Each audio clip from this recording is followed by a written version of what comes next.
করে নেব। কাতারে যদি দাগ থাকে দাগের সাথে পাটি মিলিয়ে পায়ের গোড়ালিকে দাগ বরাবর রেখে আমরা সেজদার স্থানের দিকে চোখ রাখবো। যখন যে ওয়াক্তে নামাজ পড়বো সেই নিয়ত করব। আমরা শুরুতেই তাকবীরে তাহরিমা দিয়ে নামাজ শুরু করব।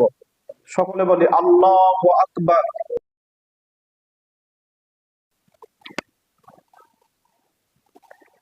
হাত বেঁধে আমরা সানা পড়ব।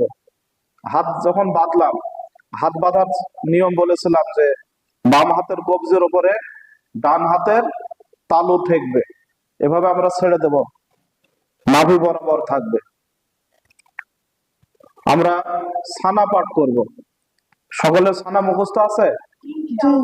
সকলে সানা বলো। সুবহানাকাল্লাহুম্মা ওয়া বিহামদিকা ওয়া তাবারাকা ইসমুকা ওয়া তাআলা জাদ্দুকা ওয়া লা ইলাহা গায়রুক। এবার তোমরা আউযু বিল্লাহ এবং বিসমিল্লাহ পাঠ করো। আউযু বিল্লাহি মিনাশ শাইতানির রাজীম, বিসমিল্লাহির রহমানির রহিম। সূরাতুল ফাতিহা পাঠ করো। আলহামদুলিল্লাহি রাব্বিল আলামিন, আর রহমানির রহিম, মালিকি ইয়াউমিদ্দিন, ইয়্যাকা না'বুদু ওয়া ইয়্যাকা নাস্তাঈন, ইহদিনাস সিরাতাল মুস্তাকিম, সিরাতাল লাযীনা আন'আমতা আলাইহিম গায়রিল মাগদুবি আলাইহিম ওয়ালাদ-দাল্লিন। আমিন। আমাদের মুখস্থ ছোট যে সূরাটি মুখস্থ আছে, আমরা নামাজ শেখানোর উদ্দেশ্যে ছোট্ট সূরাটা দিয়ে আজকের এই প্রদর্শনীটা দেখাবো। সূরাতুল ফিল আমরা তেলাওয়াত করি। আলাম তারা কাইফা ফাআলা রাব্বুকা বিআসহাবিল ফিল আলাম ইয়াজআল কাইদাহুম ফি তাদলিল। আল্লাহু আকবার বলে রুকুতে যাও। আল্লাহু আকবার। রুকুতে যায় রুকুর তাসবিহ পাঠ করো। সুবহান রাব্বিয়াল আযীম, এই তাসবিহটি 3 বার 5 বার অথবা 7 বার বলবে।